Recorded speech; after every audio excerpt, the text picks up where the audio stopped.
Like there was one company, I wish I could say the name, but I can't. But I developed a customer service framework specifically around empathy.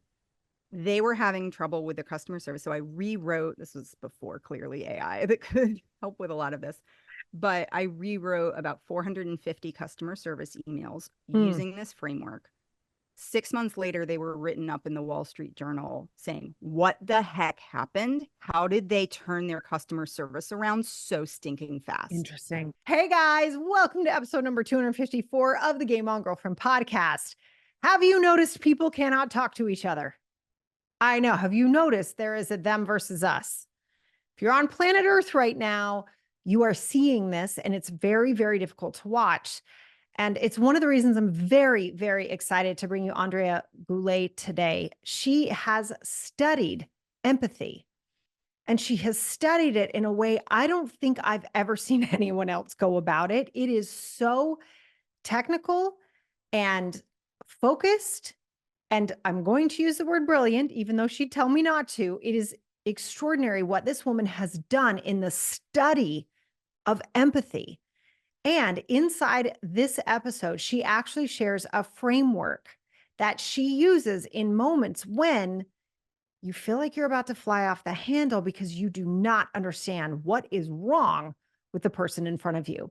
And she actually shares the story about a situation she had at work with her partner, who is now also her husband, and how they were able to learn to communicate, even though they are so different. They view the world differently, they come at problems differently, and they have used these exact same frameworks to make an incredibly successful company and an incredibly successful marriage and parenthood partnership. Andrea Goulet is on a mission to make empathy a core technical skill in software development. She is a sought after international keynote speaker, experienced software entrepreneur, and an award winning industry leader. Her expertise centers on using empathy as effective communication to modernize legacy and missional critical software systems. Through her online courses, Andrea has taught over 75,000 students how to level up their empathy and communication skills to create better software. And she's currently working on her first book, Empathy Driven Software Development, where she aims to provide detailed mechanisms and system schematics of empathy's inner workings in a way that makes sense to engineers. Now, I don't know about you, but the idea of empathy inside technology, I mean, right as, AI is taking over so much of our verbal communication, right? I mean, it is really profound. What if the engineers designing, building, and delivering that to all of us learned a little bit more about empathy? What would happen to you in your interpersonal relationships, in your family, in your business, and in your life? And heaven help us all on the larger political landscape if we all learned a little bit more about how this works. And I really want you to listen for how she talks about it as a survival skill we as humans must have if we're going to succeed. Pop in those earphones and let's get to it. Oh my gosh, I am so excited to dive into all things empathy with you today. Welcome to the Game On Girlfriend podcast. Thank you. I'm very excited to be here and nerd out. Nerd out. Hang on to your hats and glasses, people, because we are about to dive in. I'm so excited. I know really well your work. I know what you love. I know how you sort of came about this, but I know not everybody does. And I think you are doing something, are we going to call it magical? A little bit, I think I am, but you're doing something magical in that you are putting literally heart and warmth into tech. And I just have to ask you, out of all the things that you could be doing on planet Earth right now, why is this what you've chosen to focus on for your career? Yeah, I mean, I think I never, ever in a million years would have thought that the type of work I'm doing, which is really around systematizing and operationalizing empathy. So taking it out of this idea that it's all about intuition, which I grew up in most of my professional career, I identified as an empath. Like I can walk into a room and really easily like understand what's going on. But I started my career in strategic communications where really you needed to have a technical understanding of empathy, organizational psychology, like the interviews of how do you understand what. So, I came with that. Mm. I used empathy as a very like practical, technical way in that and had amazing success with, some very large enterprise companies. But then in 2009, I reconnected with a friend named Scott from our high school reunion. And he is a software developer. And we were friends, and he was president of the computer club. I was like social butterfly, like just boop, boop, boop, boop. He said at lunch, I didn't have a seat, I had a circuit. And they're just like, I love that. yeah. Yeah. So he knew me really well. And over the 10 years that, we had gone to college and kind of started establishing ourselves professionally, I was working in a freelance capacity for a few years and really liked it, and had been working with business owners and had a blog about strategic communications and marketing for businesses and things. And so he stumbled across my blog and Mm. read everything. He's like, I know her. Cause it got, this is like back in Oh, the day in like the early 2000s. So like it was, I was an early adopter. So I love it. yeah, so he came up to me and was like, I want you to be the CEO. Well, at first it was like, can I pick your brain? So the next day we met up at the pool at my apartment, and he was like, well, I want to create a software company. I was like, well, what do you want to sell? Like, what are you going to do? He goes, I don't Mhm. know. I was like, well, That would help. All yeah. right. And so he pitched this like tiny little product, but it was like, there's no market fit for that. Like that's no one's Mm. going to pay for that. And I was just very blunt. I'm tend to be very direct. And I was like, that's not going to work. But you could, like, in hearing and understanding a little bit more about what you do want to do, I think that you could start a consultancy, Okay. consult for 10 years. You will Mm. get great market research while getting paid. And then you will have a very deep understanding of what the problems are. And you'll probably have 50 product ideas that Mm. then you can go Yeah. execute. And it worked. So then after that, I just laid out like this big business plan. And then I was like, it's so easy. And he goes, for you, Yes. You're like, my brain just works this way. Doesn't my everyone? brain just works this way. So Right, he, right. he was like, I want you to be my CEO. And he offered me 51% of the company right off the bat. I was like, Wow. well, first of all, we need to talk about your negotiating skills. Like, You're like, I will be the CEO. I will be in charge of negotiating. Thank you. That's no, hilarious. here's the thing. He was like, no, Oh. I really want you to have 51% because I Mm. want you to know that you can make any decision without feeling like you're going to be ousted. Oh. He goes, I would rather have 49% of something amazing that I Mm. know you can build than 100% of nothing, which will happen if you're not on. And I Got don't it. have any cash or anything, but I can give you autonomy, influence, and equity. I was like, okay, actually, that is Yeah, smart. those are some great things. Like those yes, yes, and yes. Like, oh my Yeah. God. And like from start to finish, how long did that take? Like that entire like move for the two of you to do that. How long did that whole thing take to I transpire? mean, that conversation by the pool was maybe 2 hours. And that, geez, Louise.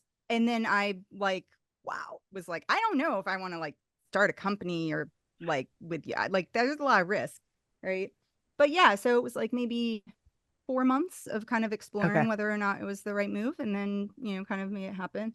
It was a side hustle. Like we were both working corporate full-time jobs. But then Jeez. we fell in love in that process. I was gonna say, I know there's more to this story. I was We trying to got bite my married. tongue. I know. I'm just, if there's a screenwriter out there who wants to like come, it's hilarious. There's a bunch of You're like like, details you're during high like, school of side note. misconnections and stuff Yeah, too. It's cute. it is. No, Um, it's such a great story. what we ended up having in building this business was the stereotypical dynamic Mm. of the salesperson and the engineer.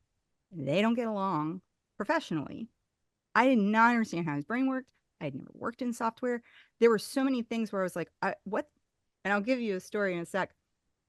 But the other thing around that was that consulting wise, I knew just how critical empathy was. And I didn't really see a difference between like natural human communication, the strategic communication stuff I was doing, and Mm. code. Like, this is all just the same thing. Communication and code, they're the same thing. Code is communication. I don't like, So and cool that you so connected it's like, that. well, if empathy works with natural communication, we can use it to make sure that we're delivering great customer service and that we're, Mhm. prioritizing scope and like all these things.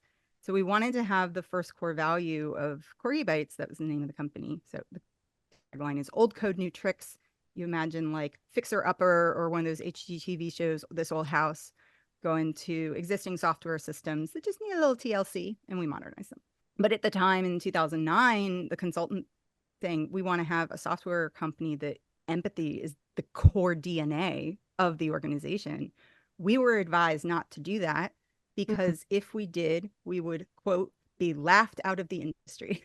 That's so. And that is when I was like, hold my tea. I'm doubling down on this. This is one of the reasons I just love listening to you talk so much, because you're like, no, it's not going that way. But I do have a question. Some of it is like, this makes no sense. I don't understand. Like, what the heck is going on here? Like, why? Like, why are you saying these words why? to me? Yeah, but did you understand even that? Were you calling it empathy all this time, or did it sort of dawn on you? At what point did you get, because you said you were excellent at communications, like you got this, if you were writing the blog, you're doing the things, but like, at what point did you go, oh my God, I know what this is called? Like, how did that happen for you? I knew empathy, like that was the thing from my strategic communications work that I had literally built communication frameworks around for organizations. And it, like, there was one company, I wish I could say the name, but I can't. But I developed a customer service framework specifically around empathy. They were having trouble with the customer service. So I rewrote, this was before clearly AI that could help with a lot of this, but I rewrote about 450 customer service emails using this framework. 6 months later, they were written up in the Wall Street Journal saying, what the heck happened? How did they turn their customer service around so stinking fast? Interesting. Okay. So it was like, I had evidence that this was not fluff. This was not sitting around and saying kumbaya. This was the thing that drove business profitability, that drove business efficiency, that contributed to organizational effectiveness. Because I'm also a business person too. Yeah, you really are. So just this like, y'all, we've been categorizing it over here, but like that's just the thing that works. So we should call it the thing that works. And so, yeah, so I was more confused why other people were thinking that it wouldn't work. Right. And I'm getting that from you. Like, it was like, I'm sorry, why do you not see the obvious? And I think that's really what happens with trailblazers. Like, I'm always saying to people, break your industry. Like, don't do this the way everybody else does it. Break it. And sometimes to the person who's the expert in that field, it's so obvious. You're like, I don't understand why this is a thing. You're like, just do the thing. And it seems like it was kind of like that for you. Is that right?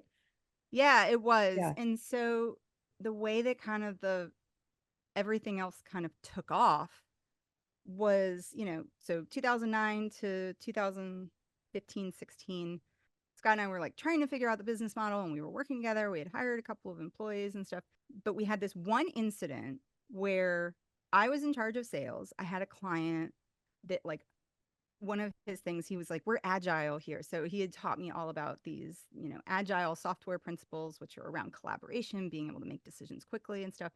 And one of the things he kept harping on was like, you have to wait until the last responsible moment, so you don't like over plan. So I had a client. I had been emailing back and forth about when to get Scott's opinion on something. And like, I didn't have the domain and depth of understanding of software and programming to answer the client's question. So Scott needed to get involved. I had been kind of triaging, but I genuinely felt it was the last responsible moment. I needed to interrupt him. Okay.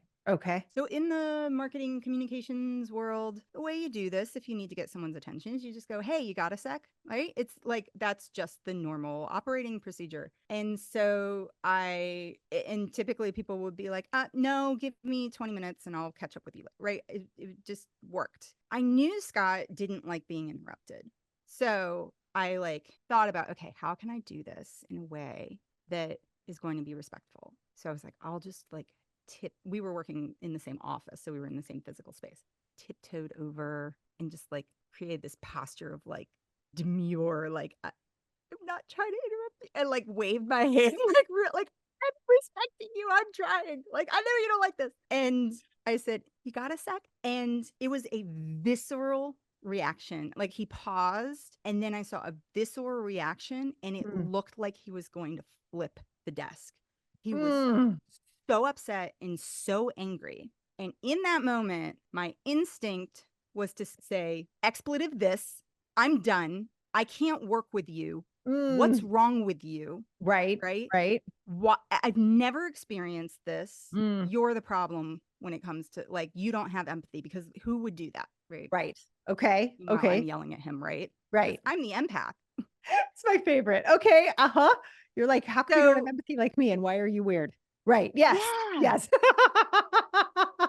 But I It's didn't say hilarious. any of that. That was my Right. first Right. instinct.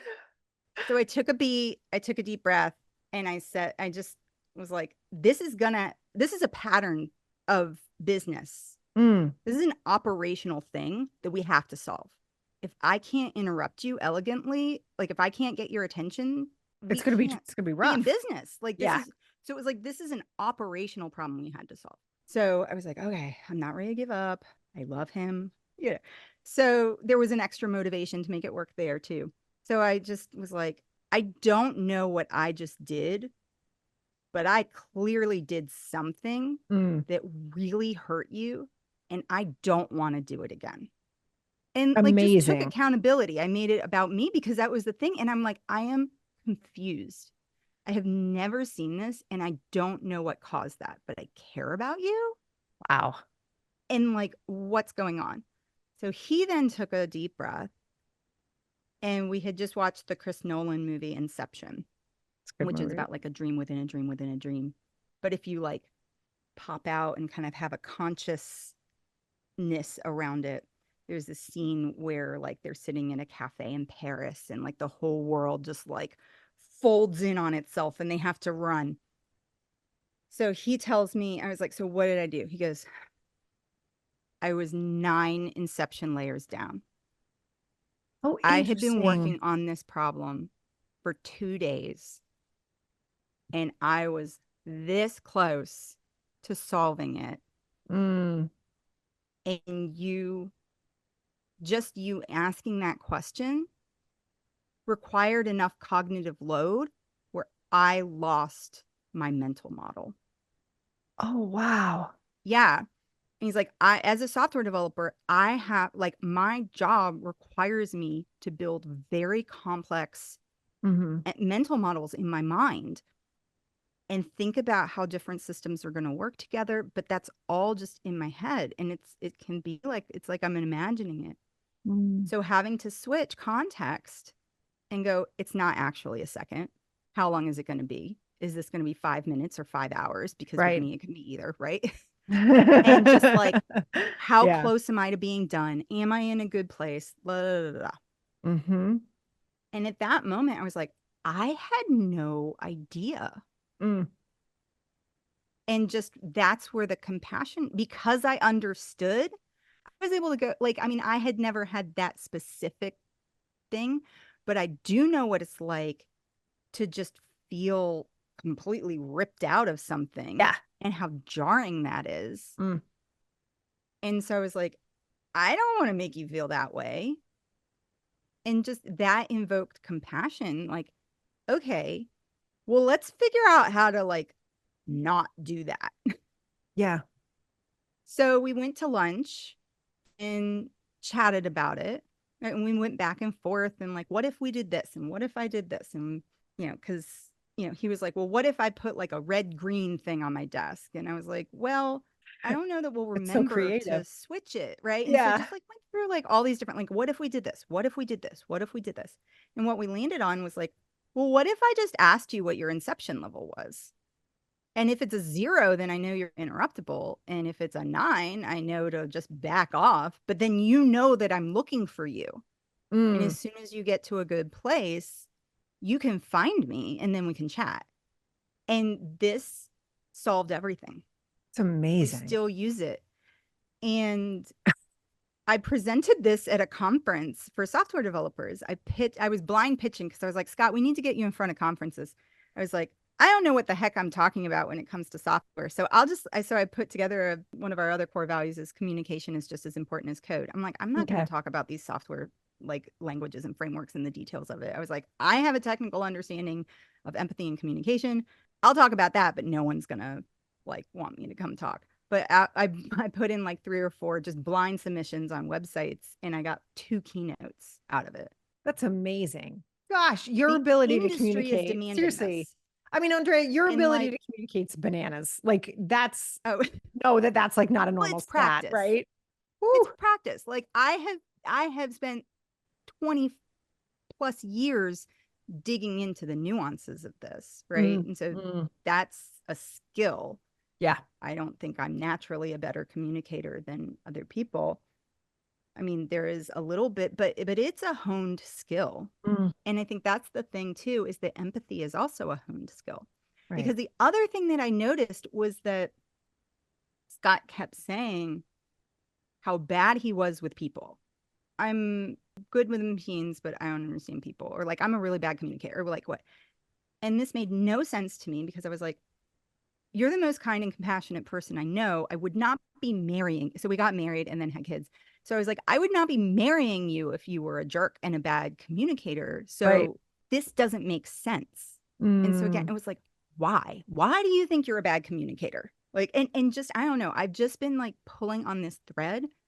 And I think what I've discovered over the years, so I started talking about, communication is just as important as code. There was a very popular podcaster who was in the audience and was like, you need to come on my, I explained the inception thing. He's like, that's brilliant. And just it kind of ballooned from there. And I was sort of in the fetal position for a while, which is when I started working with you because I was like, I don't even know what to do. All these people want to talk to me.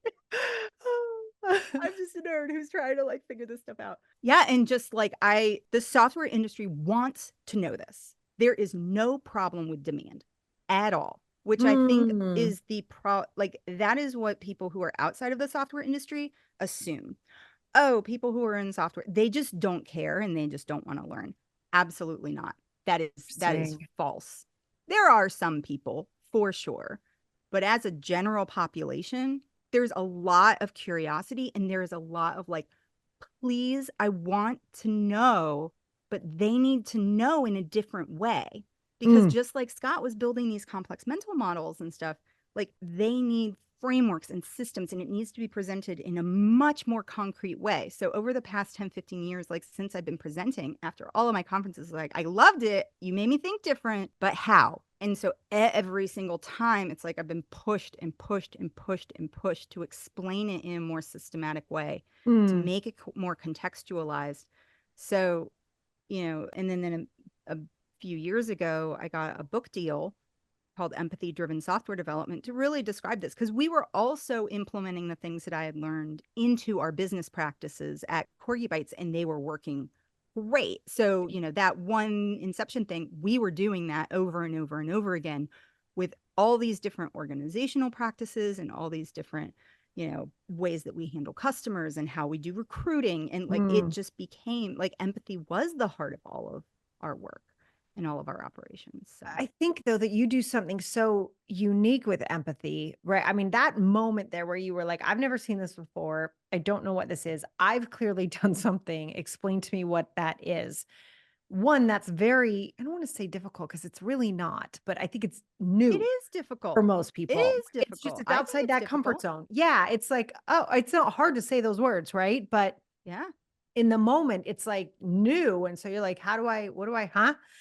But I think you also do this really cool thing where I think a lot of the times, I mean, I want to do two things with you. One, I want you to define empathy for the audience so we really understand how you view it. But Mm. I think on the other side of that is I think so often people hear empathy and they conflate that with really porous boundaries, meaning walk all Yes. over me because I'm empathetic and I understand what you're going through. So I don't matter. And that is not at all what you're saying. Nope. And so when I hear like I just felt like I perked up too when you're talking about empathy inside of customer service. That doesn't mean necessarily we do whatever, right? So I'd love to Right. hear if you could break down the word empathy and then talk about how we work with boundaries while we keep empathy in place. Oh, and disclaimer, guys, she had no idea I was going to ask her that. It just No, totally it's came up in the okay. moment. I'm just like, like, how do I synthesize all of it? Okay. So let's start with the definition. Okay. Mm, So when I got the book deal, I was like, okay. But the first thing, okay, I get a book, chapter one, what is empathy? that's a whole I chapter. could Like not figure it out. There was no standard definition in the academic literature. Like, just like there was no consensus. Like, mm, and so I'm like, oh, I'll just like pick this definition of all of these things that have been defined because empathy is so well understood. Mm, There's common knowledge. Everybody knows what it is. It's walking in someone else's shoes. yeah. It's, treating people how they want to be treated. It's a virtue. So I'm just like, okay, like I knew that there was some skill building in it. And so that's kind of where I was trying to go. So, but yeah, could not find it. So then Mm. I launched an online newsletter called Empathy in Tech. And the very first article was trying to define empathy is like nailing jello to the wall. It's And one of my just, favorites. I used to say that I about a know, guy yeah, I dated, but I like it about empathy better. Yes. yeah, and just and in the process of trying to figure out this, so that put my book publishing schedule behind by 2.5 years. And thankfully my publisher was really kind and understanding. Yeah. But yeah, and so this presented a big problem because everything I Mm, thought I knew about empathy was wrong. So I've come up with there's been a lot of iterations over the years, but this is the one I'm settling on and I feel good about. So empathy is a functional system. So that means it's in our bodies, right? It okay. like we have evolved it, right? And the reason that we have evolved empathy as a species is so that we work together and as a species we don't go extinct. So we are a hypersocial species. Oh my God. Empathy Okay. is the mechanism that enables collaboration. Holy cannoli. So it's a And so the survival yeah, mechanism that facilitates collaboration. yeah. And as a species, we collaborate so that we survive. Like that's Darwin's Wow. survival of the fittest, right? And the way that we adapt and promote and all of that stuff is by working together. Regardless of what the domain is, it's like building pyramids, it's solving climate change, it's, hunting a mammoth, whatever it is, right? Like we've got a goal, we work together, and then we're more likely to achieve it, and then we have more babies. Like at its basic level, that's what it is, right? So that's what we mean by functional. Like our body, it's an Wow. evolutionary trait within our bodies at the species level, right? Okay. So empathy is a functional system of emotion, cognition, regulation, and motivation that is influenced by external factors such as culture, context, capacity, and skill. And there's a lot in there. Whoa. I think the sound you just heard was my brain exploding inside of my head. Wow. I feel like there wasn't a category left out of human behavior there. Like Well, it's and like so empathy the touches everything. it Yeah. does, yeah. And so Wow. so a big influencer around this work is a neuroscientist named Jean City out of the University of Chicago. And so he put together what's known as the functional architecture of human empathy. His whole research agenda has been around like, how does empathy show up in the brain? Because when we only had behavioral analysis and like observational reports and self-reports, like that's what we had in the 20th century. We didn't have fancy MRI machines where we could peek into the brain, right? So we couldn't really access empirical data Mm, around what we were observing. So the theory for a long time, the work of Paul Ekman was really influential. I was aware of him. He's the basic emotion theory. So the idea is like we have fear, disgust, happiness, sadness, like, inside out. I was Like just gonna say he it's was a like the movie consultant on that. Inside Out. The Yeah. movie. Yeah. And Yeah. so he was a consultant on that. He's like Ah, consulted with the Dalai Lama on like the mhm. Compassion Project. He's like Time Person of the Year. He's a very well-known person. But his whole thing was around micro expressions and that there are these core emotions that Mm. show up universally in everyone. And if you're not able to read those emotions in someone's face, then you lack empathy. Wow. So that was the Okay. research, and that's what common knowledge has become. There's also some Mm. tangential research from the autism community with Simon Baron Cohen, who his theory is mind blindness. So in studying autistic people, he theorized that there is a systematizing, empathizing spectrum. So when we say on the spectrum, which isn't actually a spectrum, that's what Right. new research shows, that's the spectrum they're talking about. So Okay. you are either a hyper systemizer and you think in terms of systems, or you are empathizer, but they actually never studied the hyper empathizers. They like just over abundantly. And the whole thing was genetic. It was like there are genes and exploring like the genetic component of it. But Wow. that's not what newer research shows. So in 2011, there was a study that came out that showed that empathy levels in society had gone down significantly since Yeah. the I heard about that. 1970s. Yeah. Yeah. So that happens, floodgate of funding for new research. Interesting. Oh, that part I didn't Huge know about. amounts of Okay. research. So now, I mean, that's only been like, you know, Mm, 13 years. it's But new. we have Yeah. a mountain of new information to sift through. And that is where it's like looking at this new information, which most people don't, right? Most people are operating on the common knowledge assumption of empathy, which makes a lot of sense Yeah. because why would you need to dig into these details and spend 3 years nerding out about it? You shouldn't, right? Like, Unless you're a researcher and that's your topic, right? Yeah. I got yeah. that. And so to me, I'm just like, I didn't understand these models. They just didn't make Mm, sense. And then also, mm, uh, another contributing factor was that he also described the systemizing, empathizing as the male and female brain. So then you get into, and there's been a lot of cultural media and stuff like Data and Diana on Star Trek. There's so much when mhm. you start to dig into this. And it's like the way we think about empathy is actually a stereotype. Say more. Yeah. So, like, I was your stereotypical empath. I could walk into a room and I had this pseudo psychic ability and I could read people's faces. Like, Got it. I had Okay. everything like that looked like I was a natural empath, Yes. Yes. right? Yeah. But that's not what empathy like there is no like one universal expression, right? If you look at Mm, all of those different things like emotion, cognition, regulation, motivation, I'm highly motivated, so it looks like a virtue. I'm pretty attuned to people's emotion, but I struggle with regulation. So I sometimes get so emotionally activated if mhm. I feel threatened, like, and it can be a silly thing, Right. Well, it sounds like like you're for highly example, sensitive. Scott's Yeah. thing that like Mhm. put me into a visceral state, similar to the you got a sec. Would I would be explaining this like big idea because you can tell I just like go on and on and on about stuff, and You he love would what you interrupt do. me Yeah. and then go, well, actually, and I would just like flip my lid and be like, what? And it Mm, felt like a threat because I was like, he's trying to make me look stupid. got it.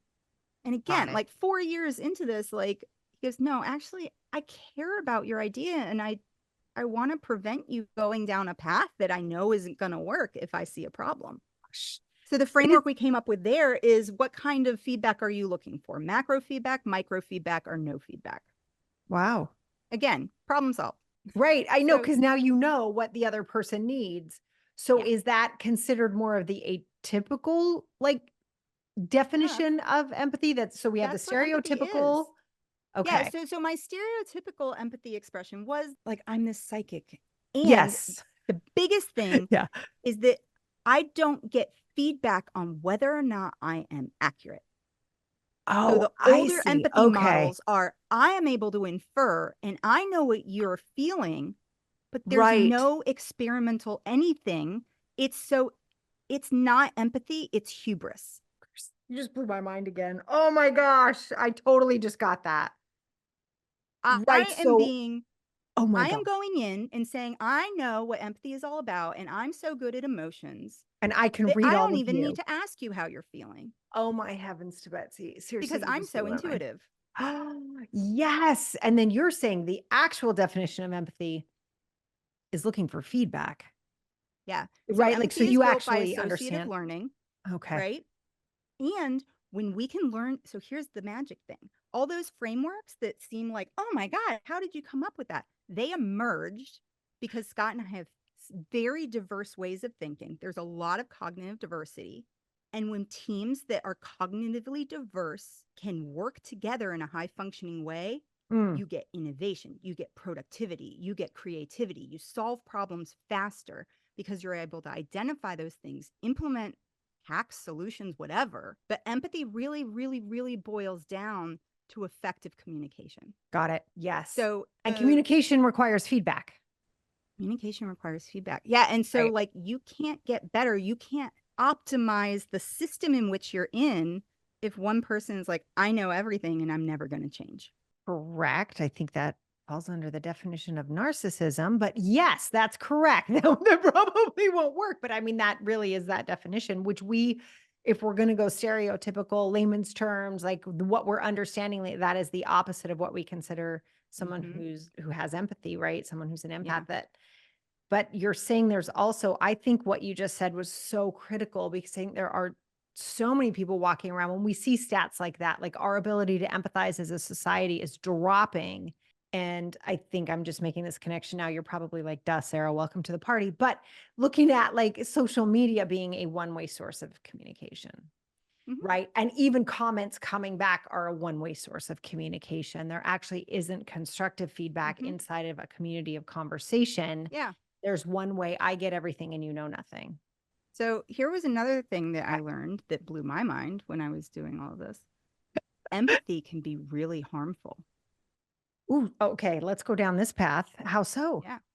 So let's tack on the social media example. Yeah. So there's what's called the intergroup empathy bias. Okay. And what this is, so our individual empathy levels are not stat. It is not a character trait like our adult height. The researcher in Stanford, Jamil Zaki, has a great TED talk about this. And the intergroup empathy bias is when I am around people who are like me, Mm, my empathy levels for my in group go up. okay. When I think of other and I see you as a threat Mm, or I see you as something different, my empathy levels for you plummet.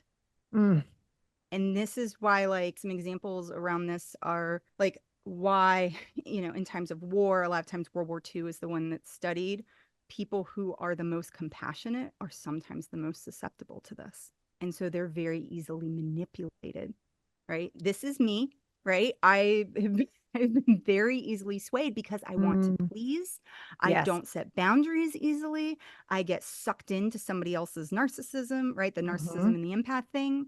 Mm-hmm. It comes down to this. It's like I had low regulation. I was not applying cognitive empathy well. I was not looking at the system as a whole. I was not looking at how I was being harmed. I was not considering my own needs, right? That's part of the cognitive empathy is not just thinking about others, it's also thinking of yourself and the Right. communication that is between you.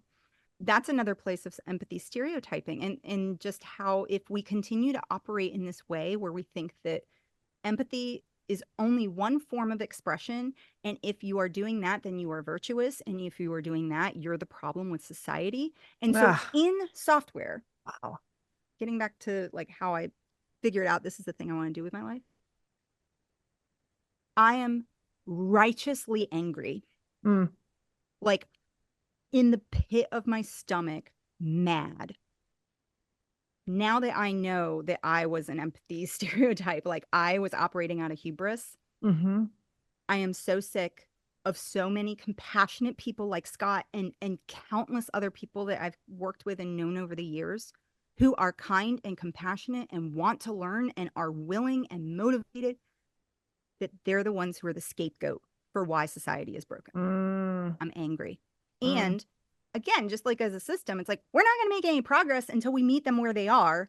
So let's learn about empathy. And so it's just this like when I'm in strategic communications, like the reason that Scott picked me for my blog, he was like, you are not a writer or a salesperson. You are a programmer. You think the way we think. So interesting. And so it was just like, so for me, I'm like, the way that I've always communicated, implemented strategic communications and stuff, it's like, no, there's a pattern here. There's like an underlying framework. Like this is once you know what that is, then like I just know the hacks that go with which thing. So I'm like, what is that thing? I see. So So when someone doesn't understand the frameworks about how empathy actually has steps, empathy is actually inside of the questions that we can ask. And I right. love that you included because I'd asked about boundaries, right? It's like, where is this Yeah. harming me? Where is this harming others? That when Yeah. that part of the framework gets lifted out, we can Yep. actually run into trouble. We can run into hubris as individuals, like, I'm so special. I can totally read people, right? So getting into that Yeah. side of it. But then on the other side, creating an us versus them Yeah. which also feeds the ego. But look how kind and Yeah. compassionate we are and how terrible and horrible they are. Yeah. Right. And then Well, there's and there no is way a to sense of move. like Mm-hmm. I feel things in a very somatic way. Mm-hmm. And like Like totally when inside the I body. Yeah. totally inside the body. You can call that intuition, you can call that aura. Like I don't know what to call it. Right? And so I'll talk to people who don't like a lot of engineers don't have this part of their body. This is not part of how they navigate the world. And so some of it is like, well, that's, that's not a thing, Mm. right? Like you can't make decisions that way, but I do. And I'm like, no, I'm actually pretty good at some of the stuff. It's just a different way of doing it. Right. And so people who have gotten to know me over the years, like Scott, he started out this way. It's like, intuition isn't really a thing, kind of that very, very, very skeptical. But Okay. now it's Okay. like, I believe that you experience the world that way. And he's seen me enough like action. And he goes, I don't know how to describe it, but I'm going to accept that you feel this. Wow. Right. Yeah, I mean, just listen to just that level of conversation, though. That right there says so much about what's available to us when we start to apply, Yeah. Yeah. So I like, the can walk you skill through the of empathy. models if we have Yeah. time. Yeah, sure. Wait, yeah, let's go. Let's go. Okay. Because I think I want people to walk away with practical things on how to change. So I've just blown your Yes. mind 6 times, Pretty much, yeah. right? So I'm now, still like, standing, though. you're Yeah. crazy confused and you're, because I know for me, this was an existential crisis that took like several years to in therapy to work through. So I don't want you to have to go through that. I don't want your listeners to have to go through that. Okay. So here is the way I synthesize it that I feel makes lots of sense and makes sense to the people who I'm trying to reach, who are like, just tell me, like, make it concrete. Okay. Okay. So the first thing to do is what's called a structured reappraisal. Okay. A reappraisal is a psychological term for taking a beat before you act. Okay. So Okay. if we go back to the story with Scott, like, and like, this is why that works so well, right? I wanted to yell at him, and I did in my head, but I paused. Right. In the world, and so you had asked me about like how I learned this. I did this through Mhm. a lot of meditation. Like I had gotten Okay. into meditation and like it was like Buddhism and stuff, but like I had done a meditation group for a while. And this is Tara Brach describes this as the sacred pause. And so I had practiced this. This was Mm, something that I had learned through several years of skill development to learn to recognize and pause before I acted. And that's mm. why it's a skill, right? I definitely do not naturally operate that way. I had to learn it and practice I it. got it. So that's what a reappraisal is. But then what do you do when you pause? Mhm. So that's where the structure comes in. So the three rules you're like constantly toggling back between them are collect, connect, communicate. Okay. So first thing you do is collect yourself. You think about, am I regulated? What am I feeling? Right. Am I operating out of compassion? What are my biases right now? Mhm. What am I trying to communicate? Like, you just take a moment and anchor yourself in your own experience. And that's another piece of the research, is that empathy isn't really empathy. It goes into that destructive thing when we don't have a strong self concept. The idea that empathy is a mind melding. What we do when we see someone else's distressed is we become distressed ourselves. Right. Right. So that collect part is really important because you have to have a strong self concept. You have to have some conceptual boundaries so that you can cross over into compassionate communication. So you Mhm. got to anchor yourself first. That's the first step. Okay. Once you're collected, right, as best you can, then you connect. Okay, I saw Scott's upset. I don't know what I did. He was upset because I said this, right? And then, like, so that's, what are they thinking? What are they feeling? This is where Right. you What do a are lot of the they think? cognitive Yeah. thinking, right? Yeah. You're imagining someone else's perspective, but what you're not doing, you're inferring, but you're hypothesizing. Right. You don't know, You don't but you're know. guessing. Inference is not Right. fact. Right. Okay. So you're coming down and saying, okay, let me think about all the stuff I know. And then you're creating a hypothesis of what's the best way I can communicate to move things forward. And So so what good. you do there is you're actually creating a system. So a system is yourself, like its elements, interactions, and then, a behavior that emerges. So you look at, okay, based on what I want to say and based on what Their I current know state is. about them, Yeah. I'm going to predict the amount of miscommunication that is likely to happen Oof. and then think about the message that I want to send so that it's most likely to be received. And what was funny was like, it took me 3 years to get here. And I'm like, yeah, that's Uh, literally what I've done like my whole yeah. career. That's like, Hold on. Well, 3 years. I mean, that is because that's groundbreaking. Honest, like, can we just be honest for a second? Like, if people could do that yeah, when there's political upset, when there's like, emotional upset, we've got the gender fight going on, yeah, right? Like, there's so much that's happening racially, structurally for industries, our faith in institutions. Like, all these things are happening, and that is such a simple framework to use. And I posit simple because simple doesn't mean easy, right? I always say that, like, it's so simple to climb Mount Everest, you put one foot in front of the other. That yeah. does not mean it's easy, right? But seeing the simplicity of that structure and then learning, I think, as a whole people, almost, Hmm. I think this is something that we Yeah, desperately need to start applying. yeah. So collect, connect, communicate. Do I Collect, have that connect, right? communicate. And Okay. what is Okay. amazing is that this is how software is built. Really? This So you look a at bit of information gets from point A to point B. Because, and the reason I like this was another piece of like, what? This is weird. So when I first started learning the code, I came across this diagram called the Shannon Weaver model of a general communication system.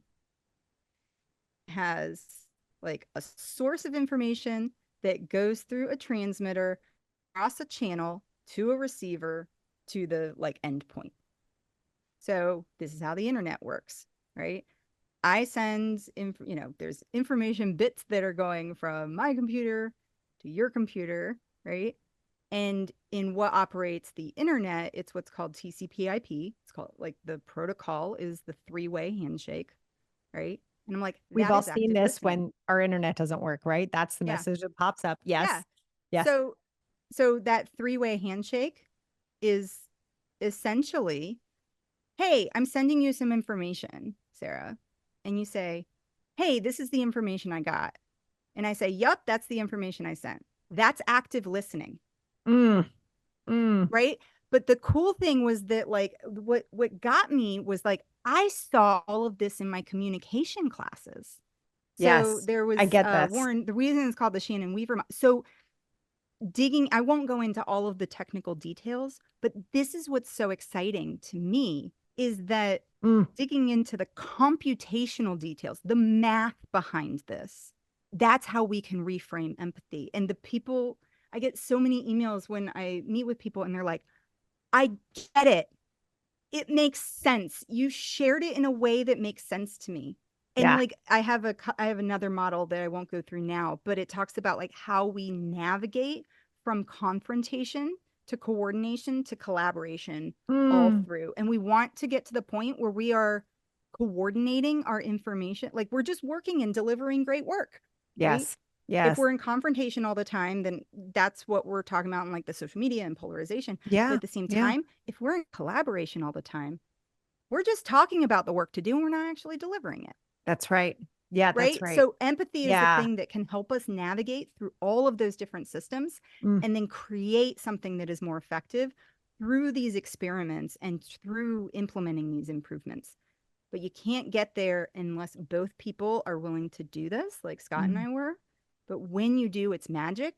And there's so much cool math behind this. I had the chance to speak at Princeton recently with a bunch of physicists around entropy and like break this apart.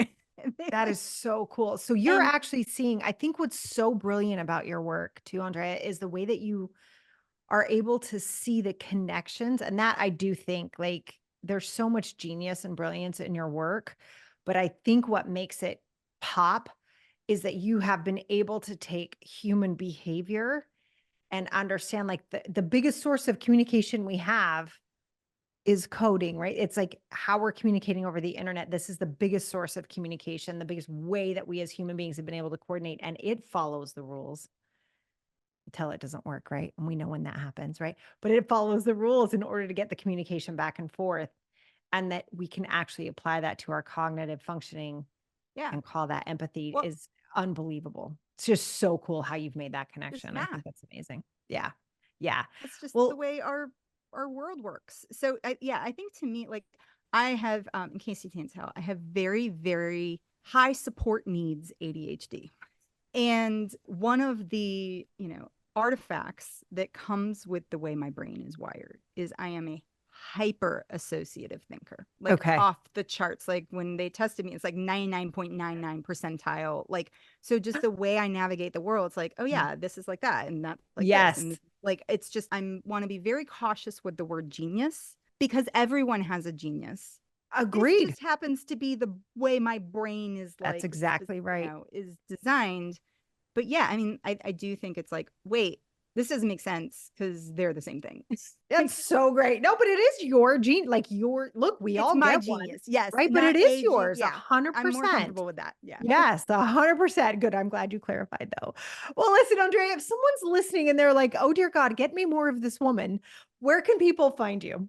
LinkedIn, make sure you mention the show. I get a lot of people who try to connect, and if I don't get a message or something where there's some context, I tend not to accept. And I'm sorry, I just am innovated. And that was something I actually learned from you, Sarah. You helped me. You helped me with that and setting some boundaries. Yes. So, Yes. yeah, so make sure that you mention this podcast or my work or something you're familiar with. That's great. Yeah, so we'll put the LinkedIn in the show notes. I Mhm. have a website, andreagoulet.com. I'm in the process of updating it, and I have for like 18 months and haven't shipped it because I feel really vulnerable and just, all typical stuff.